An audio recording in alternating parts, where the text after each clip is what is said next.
You don't have a gaming backlog, you have a museum of unopened dopamine, and the weird part is, your brain thinks that's a win. In a minute, I will show you the real trap and the cure that stops this permanently.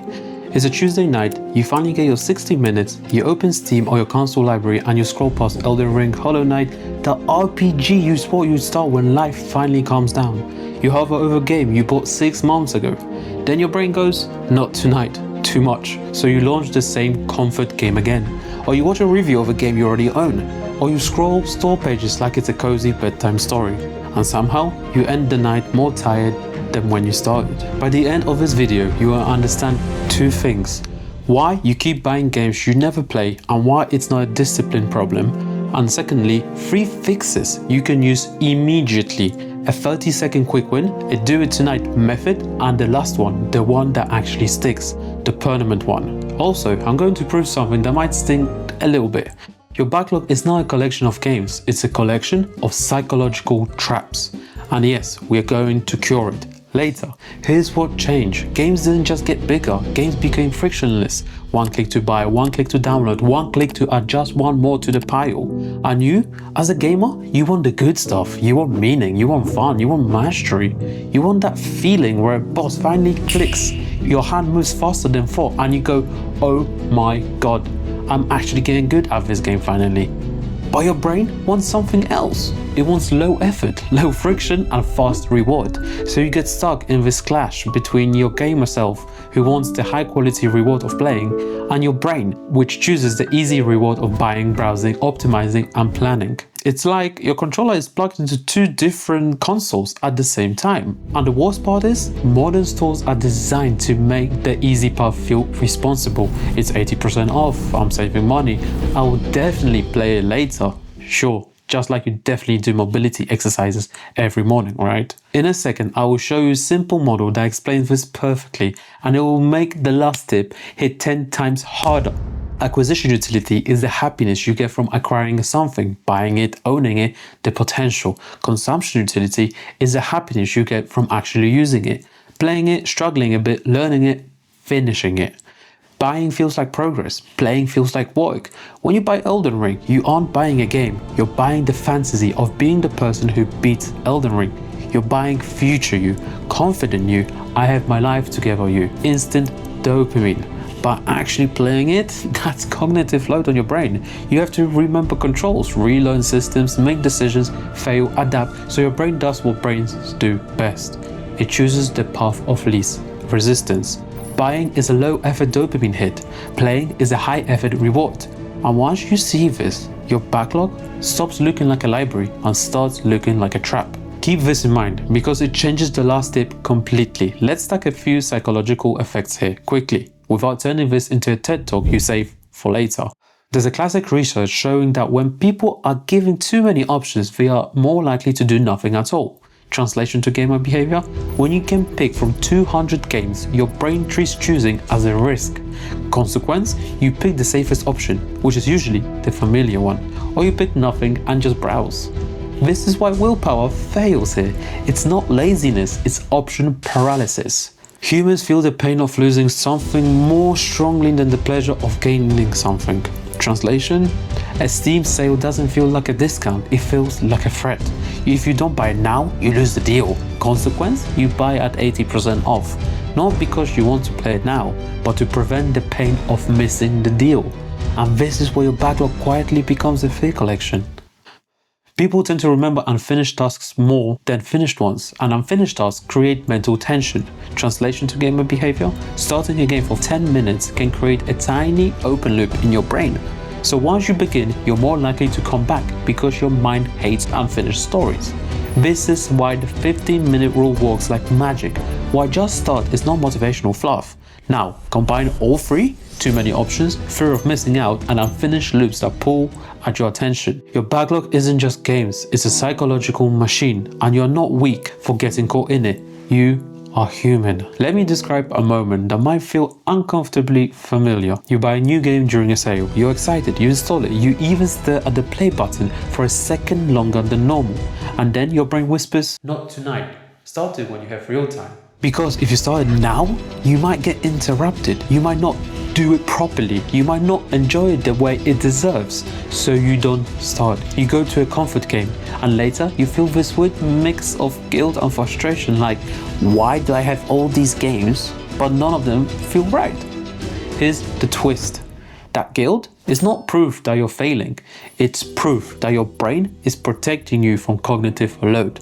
It's trying to avoid effort by choosing the activity that looks like gaming, feels like gaming, but requires almost no mental cost.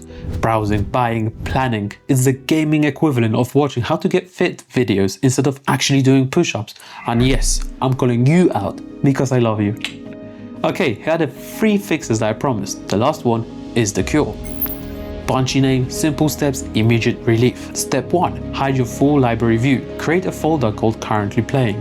Then put only 2 games in it, no more. 4th, put everything else in a folder called later. Finally, make currently playing the only thing you look at for the next 7 days. That's it. Why it works? You are removing the choice overload at the source. You are lowering the mental cost of starting. Remember the model? Buying is easy dopamine, playing is effort. This fix reduces the effort by making what do I play a non-question. But if you only do this, you'll still relapse, because even with 2 games, starting can still feel heavy. So we need a trick that makes starting stupidly easy. Also, yes, you will feel resistance when you hide your library. That's your backlog just screaming at you, "Don't look me away, I'm your personality." Ignore it. Your personality is not your Steam account.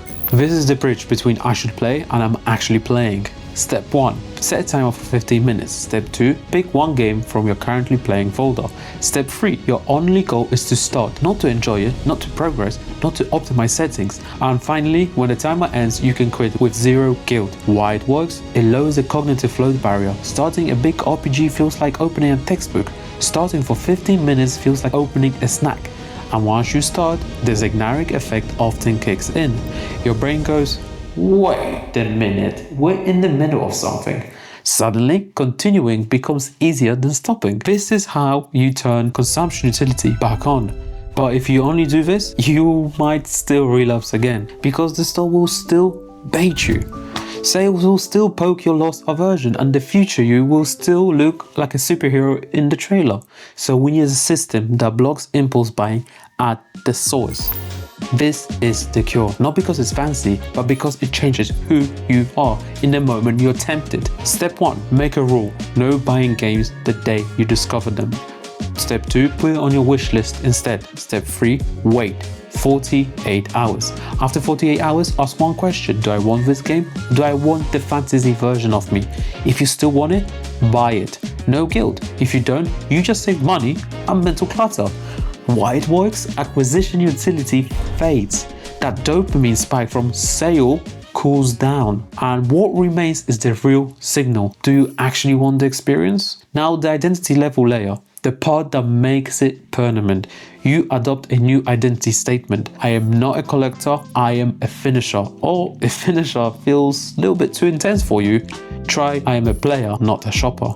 Because the moment you identify as a shopper, the store owns you. The moment you identify as a player, the game owns you. And that is the whole point. Remember the line from the beginning? You don't have a gaming backlog. You have a museum of unopened dopamine. So here's the cure. Your backlog isn't a collection of games. It's a collection of unclaimed identities. Every unplayed game represents a version of you, the strategic genius you, the disciplined grinder you in the ARPG, the patient souls-like master you, the explorer you in the massive open world. Buying the game lets you briefly feel like that person without doing the work of becoming that person. That's why it feels so good. And that's why playing feels heavy. So the real fix is not play more. The real fix is to stop using purchases as a substitute for identity. Pick one, just one identity you actually want to build right now. Not 10, one. Then choose games that serve it. If you want mastery, pick the Souls-like or the competitive FPS. If you want a calm exploration, pick the Metroidvania or the story RPG. If you want social fun, pick the co-op. Simple.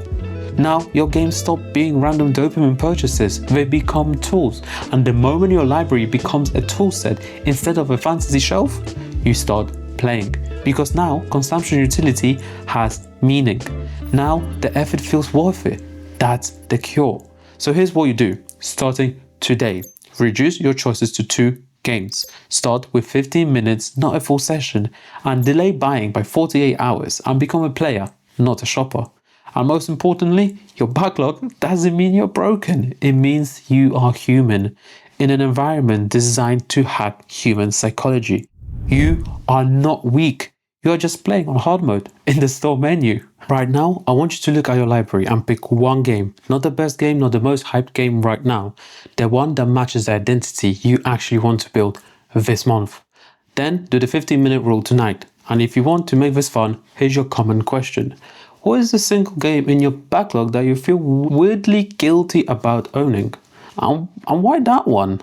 I'll read the comments and I might turn the most common answers into the next video, because the goal is not to own more games. The goal is to enjoy the ones you already have, and you can start in the next 15 minutes.